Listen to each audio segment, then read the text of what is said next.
We begin with Trey Yingst, live from Tel Aviv, with new reporting on a potential Iran deal. Good morning, Trey. Yeah, hey guys, good morning. Overnight, President Trump announced that a deal with Iran has been largely negotiated. The president indicated there are still a number of small details and aspects that have to be worked out, but the deal will be announced shortly, according to the president. A regional source who has reviewed the agreement told Fox News the deal states that U.S. forces will stay in the proximity of Iran for 30 days. The context here is that it signals to Iran the military option remains on the table if nuclear issues aren't resolved or the interim agreement is violated. The source added that as part of the deal, Iran will receive oil sanctions waivers. Iran will also have frozen funds and assets released worth billions of dollars. On Saturday, President Trump held a call that included leaders from Saudi Arabia, Qatar, the UAE, Egypt, Jordan, Turkey, and Pakistan, aimed at reaching a broader understanding. A separate regional diplomat told Fox News the call was very positive. Good progress is being made, adding that regional leaders were supportive of the progress and of the breakthrough President Trump achieved with the talks. We are still awaiting all of the final details of this understanding,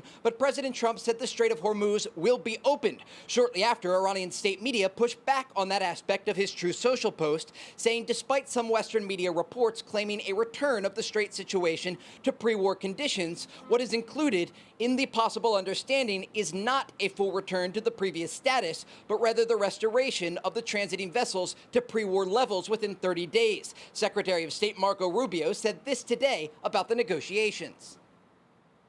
There is the possibility that over the next few hours, the world will get some good news, at least with regards to the Straits and with regards to a process that can ultimately leave us where the president wants us to be. And that is a world that no longer has to be in fear or worry about an Iranian nuclear weapon.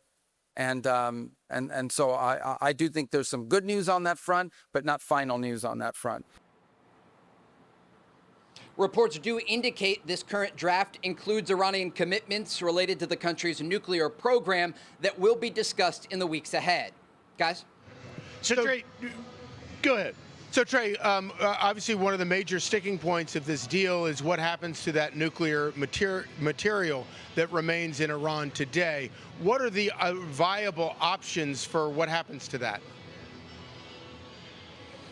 So a lot of this deal has to do with interpretation, and I want to start with the Strait of Hormuz because Iranian state media is reporting the current agreement says that the return to a pre-war status is not on the table. It is a return to pre-war numbers, an indication that the Iranians see this as their country still controlling the Strait of Hormuz. Then you have the issue of Iran's nuclear program, and we are still awaiting these final details within the agreement, but there are questions about what will happen to that highly enriched uranium that remains inside of Iran, and also the production facilities that allow the Iranian regime to enrich uranium. Remember, the process here starts with the uranium ore that is extracted from the ground. It's then turned into yellow cake through a chemical reaction, and then into hydrofluoride gas that is spun in centrifuges. And those heavier particles go to the outside, and the lighter ones stay on the inside. And this process is repeated by the Iranians, and it allows them to create a purer form of highly enriched uranium.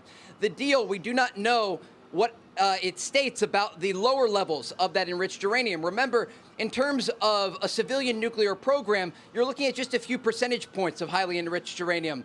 The Iranians currently, they say, have around 60% purity, which is very close to weapons-grade material. And the understanding, according to reports at this point, is that some of the details as it relates to Iran's nuclear program will still have to be discussed in the weeks ahead. So let me pick up on that, Trey, because you're reporting about we do not yet know what the Iranian commitments are, but it appears to me that the commitments actually are what this deal hinges upon, whether or not it will become fruitful. And is there anything, as we wait to hear about the enriched uranium, is there any Iranian commitment to simply not pursue a nuclear weapon, which is the fundamental core of what President Trump wants to accomplish? Reports do indicate that Iran's nuclear program is addressed in this initial draft, the memorandum of understanding that we expect could be signed as early as today. Some of those technical details, though, are quite important. President Trump has been very clear. Iran will never have a nuclear weapon, and he's not going to enter into an agreement with the Iranian regime that allows them a path towards such a weapon. So this is a multifaceted situation that will have to be addressed by U.S. negotiators with the help of Pakistan and other regional countries. The memorandum of understanding that is likely to be signed soon will lay the groundwork for a broader deal. And that deal, according to officials in the region, will ultimately include concessions as it relates to Iran's nuclear program. And again, if President Trump is following through on this commitment, will ensure that Iran never has a path to a nuclear weapon. And again, that includes removing the highly enriched uranium from Iranian territory that was buried in the aftermath of Operation Midnight Hammer. It includes ensuring that Iran does not have the production facilities to further enrich uranium that may remain in the country, and also that broader commitment by the Iranian regime that they will never obtain a nuclear weapon and threaten U.S. forces or allies across the Middle East. Trey, really quickly, so we understand that as you stated, President Trump's goal in this was no nuclear Iran and also concerns over the Straits of Hormuz. Israel, our partner in this, had different goals. One of them was regime change.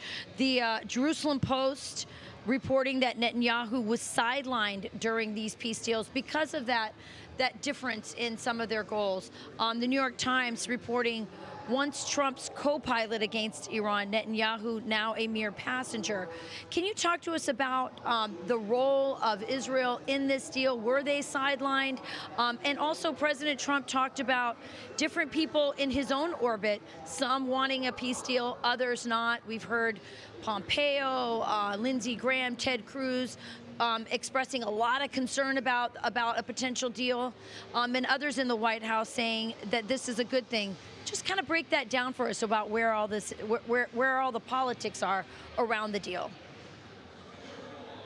Yeah, Israeli officials have been largely quiet as this deal progressed because, as one official told me, they are loyal to President Trump and they believe in his judgment as it relates to ensuring that Iran will never have a nuclear weapon or threaten their country or U.S. forces that remain here.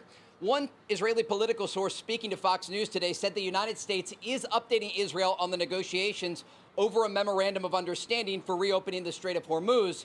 The official goes on to say that this includes entering into the negotiations on a final agreement regarding the disputed issues, such as Iran's nuclear program.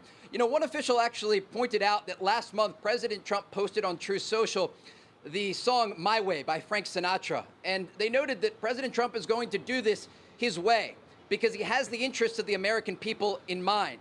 And he is committed to not dragging the United States into endless wars, but also understands the importance of ensuring that the Iranian regime doesn't have a nuclear weapon and a ballistic missile program that could threaten allies or forces across the region.